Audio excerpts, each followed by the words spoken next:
So good morning once again. Welcome to the class of class 5 Skype live classes.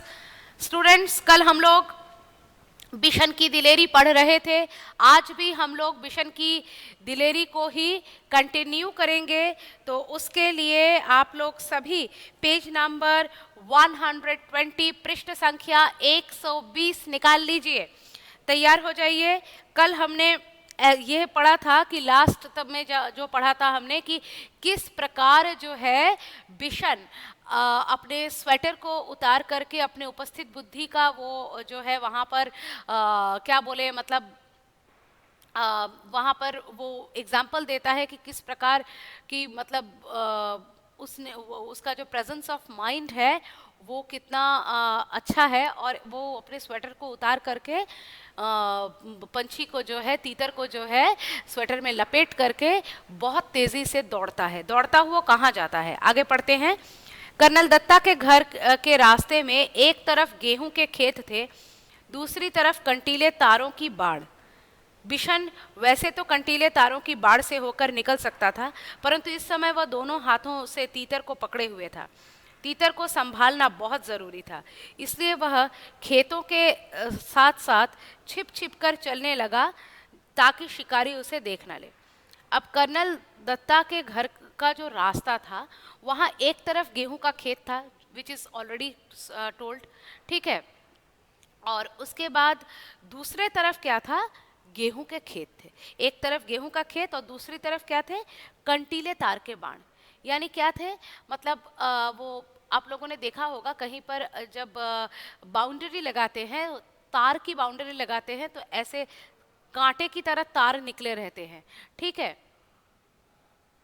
Okay Aarush, तो कोई कांटे की तरह तार निकले रहते हैं, तो वो जो कांटे वाले तार होते हैं ना उससे बाउंड्री बनाते हैं जिससे कि कोई ट्रेस पासर अंदर ना आ जाए. तो वैसे कांटे वाले तार एक तरफ से बाढ़ यानी कि आपका जो है घेरा लगाया हुआ था और एक तरफ जो है आपका गेहूं का खेत था.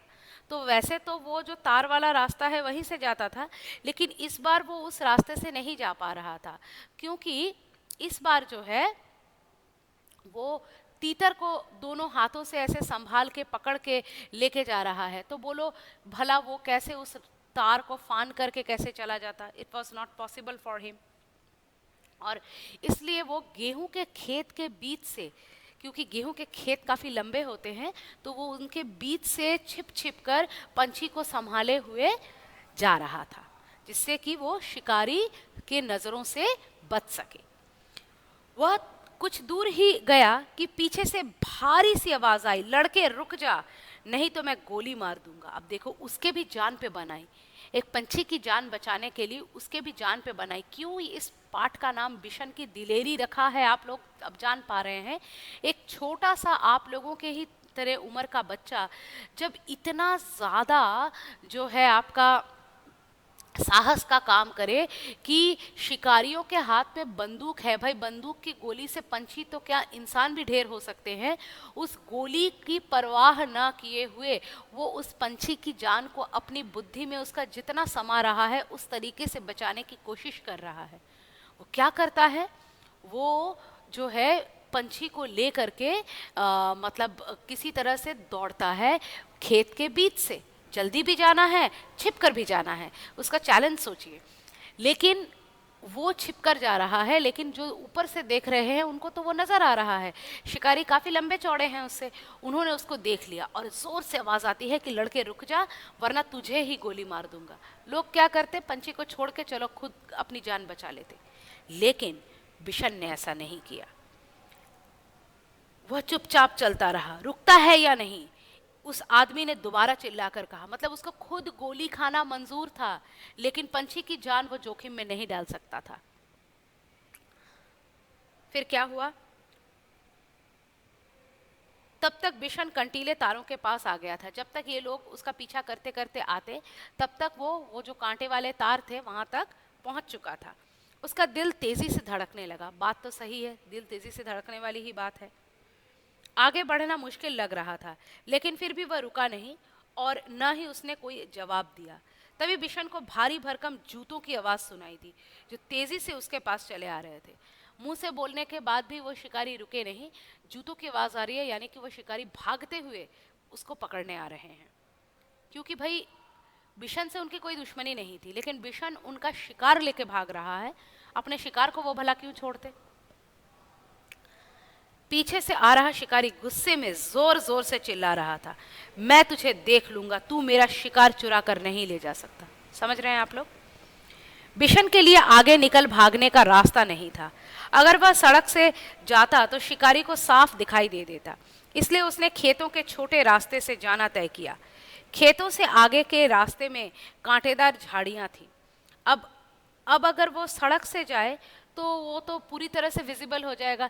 यहाँ अगर वो खेत में एक बार बीच में कहीं छिप भी जाए तो शायद उसको कोई देख नहीं पाए, लेकिन अगर वो मतलब सड़क से जाएगा तो he will be completely visible, no. That's why what he decided, उसने डिसाइड किया कि मैं ऐसे ही जाऊंगा।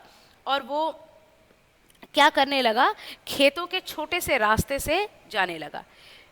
आगे चलकर खेत खत्म होने के बाद कांटेदार झाड़ियां आने लगी। बिशन उसी रास्ते पर घुटनों के बल चलने लगा। मतलब उसको कितना चोट लग रहा होगा, कांटे वाले रास्ते से जा रहा है और अंदर एक जख्मी पक्षी को अपने छाती से चिपटाए हुए संभाल के लेके जा रहा है। ये नहीं कि खुले हाथों से खुद अपने को बचाकर भाग रहा है। एक पक्षी को जो कि मतलब अगर पक्षी किसी भी तरह से स्वेटर से बाहर आ जाए तो वो तो वहाँ से उड़ना चाहेगा ना। पक्षी तो नहीं चाहेगा कि उसको कोई दबोच के ले जाए। वो क्या समझे कि बिशन उसकी जान बचा रहा है। उसके लिए तो सभी इंसान एक ही जैसे हैं। तो फिर उसका भी डर है कि पंछी अगर किसी तरह से रिलीज हो गया स्वेटर से तो वो बाहर हो जाएगा। तो इस तरह से इतने कठिनाइयों का सामना करते हुए वो आगे बढ़ता है। बहुत संभल कर चलने पर भी उसके हाथ पांव पर कांटों की बहुत सारी खरोंचें उभर आई। खरोंचों से खून भी निकलने लगा। उसकी कमीज की एक आस्तीन भी फट गई। वह जानता था कि कमीज फटने पर उसकी माँ से डांट खानी पड़ेगी, पर बिशन को इस बात का संतोष था कि अब तक तीतर की जान बचाने में कामयाब रहा। झाड़ी से बाहर आकर वह सोचने लगा कि कैसे पहाड़ी के कोने से फिसल कर नीचे पहुंचा जाए, लेकिन उस कोने में घास बहुत ज्यादा थी और ओस के कारण फिसलन भी। बिशन थक कर वहीं किनारे बैठ गया। अब वह बैठा ही था कि उसे पाँव की आहट सुनाई दी। आहट सुनते ही वह उठकर दौड़ पड़ा। दौड़ते दौड़ते आधी पहाड़ी पार कर चुका था। उसके कपड़े पसीने से तरबतर हो गए थे, फिर भी वह रुका नहीं और किसी तरह कर्नल दत्ता के फार्म हाउस के पिछवाड़े पहुंच ही गया। पिछवाड़े दरवाज़ा खुला था। उसने ताड़ के पेड़ का सहारा लिया और फार्म हाउस के अंदर पहुंच गया। तीतर को वह बड़ी सावधानी से के साथ अपने सीने से लगाए हुए था। अब आप लोग सिचुएशन को समझिए। वो भाग रहा है, छोटा सा बच्चा है, कितनी उम्र है उसकी, कितनी अकल है उसकी, उसी को लेकर के उसके जी में जो आ पड़ रहा है उस पक्षी को बचाने के लिए, वो वही कर रहा है। वो क्या कर रहा है? वो भाग रहा है, वो दौड़ रहा है और खरोच भी खा रहा है। वो क्या कर रहा है? वो पूरी तरह से तरबतर हो गया है, खून से भरपूर हो गया है, उसके शरीर से खून निकलने लगे हैं। लोग इस हालत में, एक बच्चा रो देगा, लेकिन वो छाती से उस पक्षी को चिपटाए हुए ऐसे हालत में जाए जा रहा है और कब तक जा रहा है? जब तक कि वो कर्नल दत्ता के फार्म हाउस तक नहीं पहुंच जाता।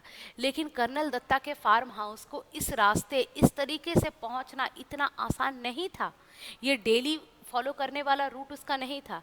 अब झाड़ियों में जाते जाते जहाँ उसको खून आने लगा था, वहीं धीरे धीरे क्या हुआ कि उसका एक कमीज का आस्तीन, यानी कि उसका एक कमीज का जो मतलब ये है कॉलर है, सॉरी हाथ है, स्लीव कमीज का जो स्लीव है, ये स्लीव फट गया, कांटे में अटक कर फट गया। तो वो जानता था कि उसकी अगर स्लीव फट जाएगी तो उसकी मम्मी उसको बहुत डांटेगी उसकी कमीज फट जाने के कारण, क्योंकि वो लोग बहुत अमीर कोई घराने के बच्चे तो थे नहीं।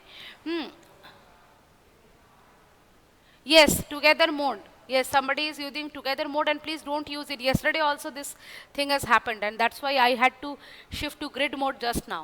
Don't use together mode. And you don't, students, don't touch any kind of devices here. Okay, just listen to the story. If you feel any problem, you can ask me. Other than that, don't touch any hardware. Just listen to it. तो क्या हुआ कि उसके बाद जो है मतलब वो बिशन जो है मतलब उसका ज़्यादा अमीर भी नहीं है, ज़्यादा कपड़े भी उसके पास नहीं है, तो कपड़े फाड़ के आएगा तो माँ तो डांटेगी ही। लेकिन कपड़े फटने का उसको कोई डर नहीं था, माँ से डांट खा लेता लेकिन उसको संतोष था कि ये तो भाई अच्छी बात है कि मैंने एक पक्षी की जान तो बचाई, अब तक तो मैं बचा के ला पाया हूँ। आगे का उसको पता नहीं था, वो नहीं जानता था where he is heading towards. फिर उसने देखा कि एक पहाड़ी है, इस पहाड़ी के नीचे उतर जाएगा तो कर्नल दत्ता का जो फार्म हाउस है वहाँ वो पहुँच जाएगा। लेकिन पहाड़ी में बहुत सारे घास उगे थे और ओस यानी ड्यू, जो आजकल सुबह जो ड्यू होते हैं घास में, इसकी वजह से घास बहुत फिसलन वाली हो गई थी, स्लिपरी हो गई थी। तो उसके लिए पहाड़ी क्रॉस करना इतना आसान नहीं था और वो बहुत ज़्यादा थक चुका था। इसलिए वो कुछ देर के लिए रेस्ट करने के लिए पहाड़ी के पास ऐसे टेक लगा के अपने बॉडी को थोड़ा जो है मतलब सटा करके पहाड़ी के साथ थोड़ा रेस्ट करने के लिए बैठा ही था कि उसको जूतों की आवाज़ आई। तो वो समझ गया कि अब वो बैठ भी नहीं सकता है। इतने टायर्ड अवस्था में, इतने इंज्योर्ड अवस्था में फिर से उठा और भागते भागते कब उसने आधी पहाड़ी जो कि इतनी स्लिपरी हो चुकी थी उसको क्रॉस कर गया वो समझ नहीं पाया। पसीने से तरबतर मतलब पूरा भीग चुका था पसीने से, फिर भी उसको परवाह नहीं थी और वो भागता रहा भागता रहा भागता रहा तब तक जब तक कि वो कर्नल दत्ता के फार्म हाउस तक नहीं पहुंच जाता। और पहुंचने के बाद उसने देखा कि पीछे वाला जो दरवाज़ा है, बैक डोर, ओपन है और वो उस बैक डोर से अंदर जाता है। लेकिन अगर सीधा अंदर चला गया तो फिर वो तो विजिबल हो जाएगा शिकारियों को। दैट्स वाई वो क्या करता है, वो इसलिए एक ताड़ का जो पेड़ है उस ताड़ के पेड़ के मतलब ओट में होता हुआ पिछवाड़े घुस गया। फार्म हाउस में खामोशी थी, बस रसोई घर से प्रेशर कुकर की सीटी की आवाज़ आ रही थी। फार्म हाउस एकदम शांत था। रसोई घर में काम हो रहा था तो वहाँ पर खाना बनाने की आवाज़ आ रही थी। मुर्गियाँ अभी अपने दड़बे में थी और गुलाब चंद सामने का बरामदा साफ कर रहा था। मतलब वो जो इतना कुछ करके आया, कर्नल दत्ता के फार्म हाउस पर इसका कोई असर नहीं है, वो काफ़ी दूर है। वो आप लोग जितना भाग दौड़ करके वो आया है आप लोग समझ पा रहे हैं कि कर्नल दत्ता का फार्म हाउस यहाँ से जहाँ ये घटना घट रही थी वहाँ से बहुत दूर है। तो वो लोग अपने काम में लगे हुए हैं, जैसा नॉर्मल सुबह का रूटीन होता है वैसे ही जो है गुलाब चंद सामने वाला बरामदे में बरामदा साफ कर रहा है। मुर्गियाँ अपने दड़बे में यानी कि अपने जो उनका जो कूप होता है वहीं पे अभी है, कोई बाहर बाहर निकला नहीं है। प्रेशर कुकर की सीटी बज रही है।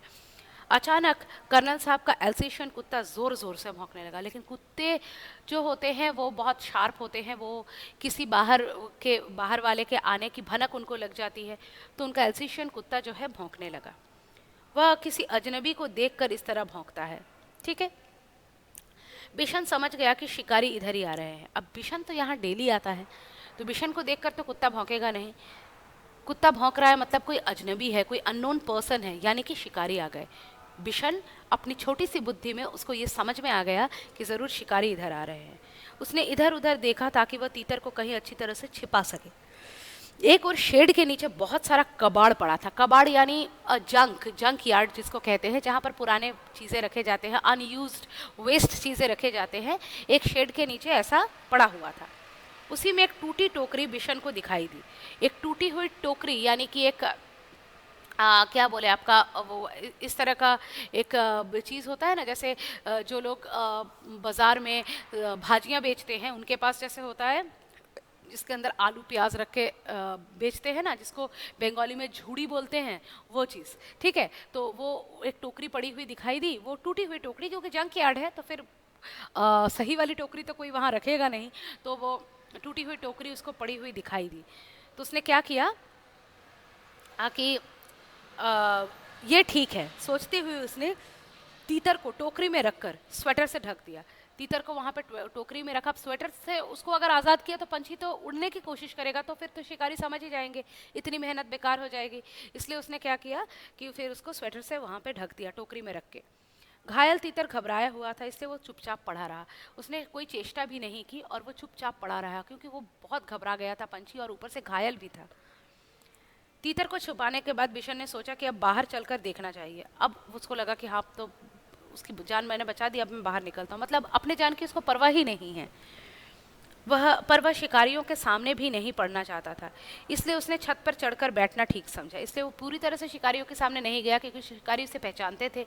उसको देखकर वे और भी कंफर्म हो जाते कि हाँ भाई ये तो यही लड़का है, तो तीतर को यहाँ खोजबीन करेंगे तो मिल जाएगा। तो इसलिए वो छत पर चढ़कर बैठ गया। बिना सीढ़ी के छत पर चढ़ना उसके लिए बहुत आसान काम था। बिना सीढ़ी के छत पर वो पहले भी चढ़ चुका है, तो वो चढ़ गया। वो अक्सर इस शेड की ढलवां छत के सहारे ऊपर चढ़ जाता था। बिशन लकड़ी के खंभे पर बंदर की तरह छलांग लगाकर लटक गया और ऊपर ही ऊपर खसकते हुए छत पर जा पहुंचा। बहुत डिफिकल्टी से इधर उधर खंभा पकड़ के बंदर की तरह छलांग लगाते लगाते वो छत पर पहुंच गया। खपरेल की ढलावदार छत थी। टाली जिसको बोलते हैं ना, टाली बोलते हैं, वो रेड कलर का होता है। ऐसे ऐसे आप लोगों का जो जैसे असेंबली ग्राउंड है, आप लोगों का जहाँ ऑडिटोरियम है, जहाँ आप लोगों का असेंबली होता है, वहाँ पर आप लोग देखिएगा जहाँ पर स्टेज में स्टूडेंट्स जो असेंबली को लीड करते हैं वो जहाँ खड़े होते हैं, वहाँ सामने जो लगा है दैट इज़ कॉल्ड एज खपरेल। तो वो वाली छत कैसी होती है, स्लांटिंग होती है ऐसा। तो वैसे स्लांटिंग वाले जो छत है वहाँ पर वो जो चिमनी है जहाँ निकलता है उसके पीछे छिपकर बैठ गया, जिससे कि वो सब कुछ देख पाए और कोई उसको ना देख पाए। उसने देखा कि दो शिकारी इधर ही चले आ रहे हैं। उनको देखकर कर्नल साहब का एल्सेशियन कुत्ता जोर जोर से भौंकने लगा। शिकारी को देखकर जो है, हाँ, जो है मतलब वो कुत्ता जो है भौंकने लगा। कर्नल ने कुत्ते को डांटा, चुप रहो, पर वह ना माना। पिछले दोनों पाँव पर खड़े हो वो उछल उछल कर भौंकने लगा। मतलब he was always almost standing, the dog was almost standing.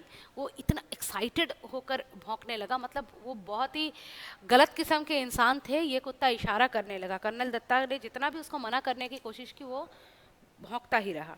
ये दोनों शिकारी करीब आ गए तो कर्नल ने रौबदार आवाज में पूछा, कौन हो तुम, यहाँ किस लिए आए हो? एकदम रौबदार सख्त आवाज में उन्होंने पूछा, कौन हो तुम, यहाँ किस लिए आए हो?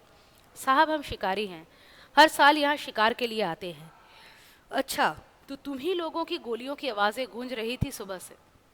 तो बोला साहब हम तो शिकारी हैं, हर साल आते हैं। तो बोला अच्छा, तो तुम ये जो गोली की आवाज़ गूंज रही थी, मतलब कर्नल दत्ता के फार्म हाउस तक गोली की हल्की हल्की आवाज़ आ रही थी, तो गोली की आवाज़ तो भाई बहुत दूर तक जाती है। बोला तो तुम ही लोगों की गोली की आवाज़ गूंज रही थी? जी हाँ, हमारे पास लाइसेंस वाली बंदूकें हैं। बोला हाँ, हम गोली चला रहे हैं तो लाइसेंस वाली बंदूकें भी तो हैं। सरपंच माधो सिंह भी हमें जानता है, और यहाँ का आपके यहाँ का जो गाँव का जो सरपंच है वो भी हमको जानता है। तो तुम हर साल तीतरों का शिकार करते हो? मजाक सा उड़ाते हुए कहा। तो उन्होंने बोला अच्छा, हर साल तीतरों का शिकार करते हो? मजाक उड़ाते हुए बोला। जी हाँ, तीतर भी मार लेते हैं कभी कभी। अभी अभी एक लड़का हमारे शिकार तीतर को आपके यहाँ आ छिपा है, हम उसे ही ढूंढ रहे हैं। You can understand what I have मेंट। अच्छा, तो तुम जो इतने सारे तीतर मारते हो उनको क्या करते हो? कर्नल साहब ने पूछा। अच्छा, तीतर तो हमेशा मारते हो, मेरे यहाँ पे तीतर आया है, आपका एक बच्चा लेके आया है, सब मान रहे हैं, लेकिन करते क्या हो इन तीतरों का? सीधी सी बात है साहब, खाते हैं। दूसरे शिकारी ने जवाब दिया। फिर कुछ रुक कर बोला, अब तो इस लड़के को ढूंढवा दीजिए साहब, वह इधर ही कहीं छुप गया है। बोला अरे इतना जवाब दे रहे हैं, इतने जवाब देने की ज़रूरत नहीं है, आपके यहाँ पे जो लड़का छिपा है उसको निकाल दीजिए, उसको ढूंढ दीजिए बस, और मुझे कुछ नहीं चाहिए। कर्नल दत्ता ने उनकी बात पर कोई ध्यान नहीं दिया और गुस्से से कहा, कैसे हो तुम लोग, हर साल आकर इतने तीतर मार डालते हो, कुछ तो खा लेते हो और बाकी को घायल करके यहाँ तड़प तड़प कर मरने के लिए छोड़ जाते हो। अब फसल कटती है तो ढेरे मरे हुए तीतर मिलते हैं। वो पहले कल जो मैंने बात बताई थी आप लोगों को, वही बात। कितना दुख की बात है, एक तो खाने के लिए उसको लेके जाते हैं और ऊपर से क्या करते हैं कि मतलब तीतर को ऐसा ही करते हैं कि मतलब मरा हो वहाँ पे इंज्योर्ड अवस्था में तड़पता हुआ मरने के लिए छोड़ के ये लोग भाग जाते हैं। कर्नल दत्ता की बात सुनकर वे दोनों कुछ घबरा गए। कर्नल साहब हैं, आर्मी के अफसर हैं, थोड़ा घबराएंगे तो।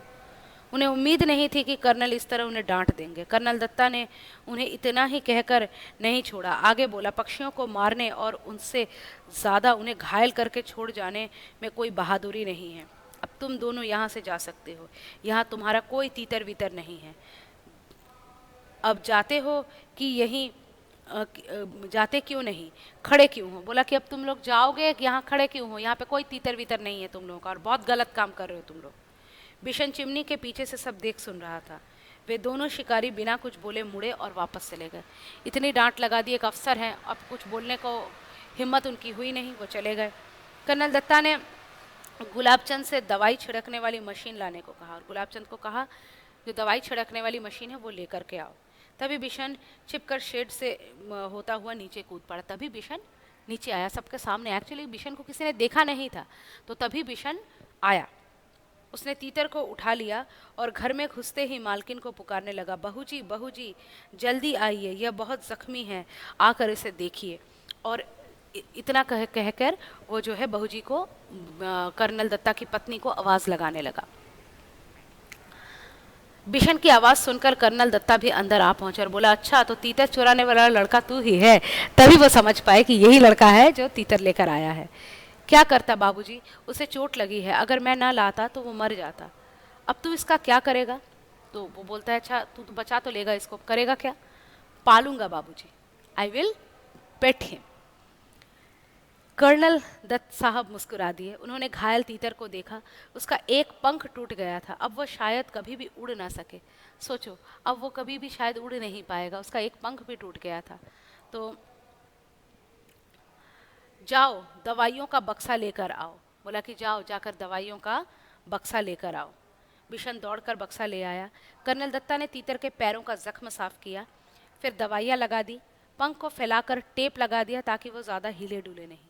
तो पहले जख्म साफ किया, दवाई लगाया और पंखों को ऐसे फैलाकर उसको टेप से, जैसे क्या बोले आप लोगों का प्लास्टर करते हैं ना, वैसे कर दिया जिससे कि वो ज़्यादा हिले डुले नहीं। ठीक है, तो टेप लगा दिया। फिर उन्होंने बिशन से कहा, बिशन अगर तुम इसे गेंदे के पत्तों का रस दिन में 2-3 बार पिलाओगे तो ये जल्दी ठीक हो जाएगा। वो कोई जड़ी बूटी है, गेंदे के पत्ते का रस पिलाने से घाव जल्दी भर जाएगा। तब तक बहू जी एक कोटरी में दलिया ले आई और तीतर को दलिया खिलाते हुए बोली, इसे रोज़ दलिया भी खिलाना बिशन, तीतर को दलिया बहुत पसंद है। दलिया आप लोग जानते हैं, वो जो गेहूं होता है ना, गेहूं के छोटे छोटे टुकड़ों से दलिया बनता है जिसको खाना बहुत अच्छा होता है। तो बोला कि तीतर को दलिया बहुत पसंद है, इसीलिए तो वो गेहूं के खेतों में जाते हैं, तो बोला उसको दलिया भी खिलाया करो। यह तो अब तो बिशन के पीछे पीछे घूमता रहेगा। कर्नल ने हंसते हुए कहा, हाँ हाँ, जब इसको रोज दलिया खिलाएगा तो ये तो पंछी जो है बिशन के पीछे पीछे घूमेगा। अच्छा बिशन, तुम जानते हो तीतर कैसे बोलता है? बहू जी ने पूछा। अच्छा बिशन, अब मतलब कि अब लाइट माहौल हो गया है, तीतर की जान बच गई है, तो अब ये लोग अपने में बातें कर रहे हैं। बोला कि तुम जानते हो तीतर कैसे बोलता है? तो बिशन हाथों को मुंह पर रखकर तीतर की आवाज निकाली, क्वैक क्वैक क्वैक, और कर्नल दत्ता ठहाका मारकर जोर से हंसने लगे।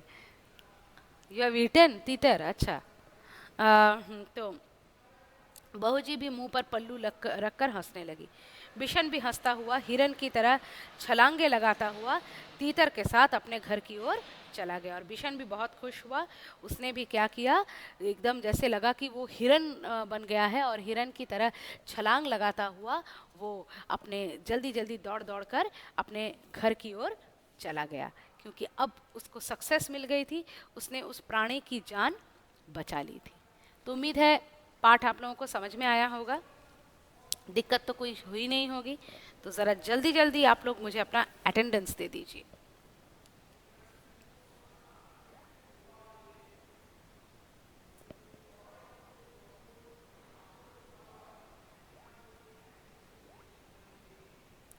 सृजन,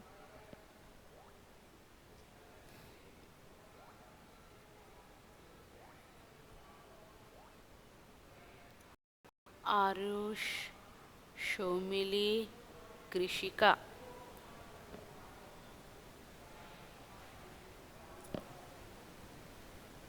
आरुष, शोमिली, कृषिका और कौन? आदित्य। आपको देखे ही नहीं। आदित्य और कौन? सोमोजीत भी प्रेजेंट था ना? हाँ, सोमोजीत और कन्नन। आज जन्नत नहीं है। ठीक है, तो चलिए विद्यार्थियों, फिर मिलेंगे अगले कक्षा में, तब तक के लिए मुझे इजाज़त दीजिए। आदित्य कुछ बोलना चाह रहे हैं, देख लेते हैं आदित्य क्या बोल रहा है, उससे भी थोड़ी बात कर लेते हैं। बाकी 3 स्टूडेंट्स भी कुछ बोल रहे हैं, कुछ बोलना है तो बोल दीजिए, वरना फिर मिलेंगे अगले कक्षा में। तब तक के लिए बाय बाय।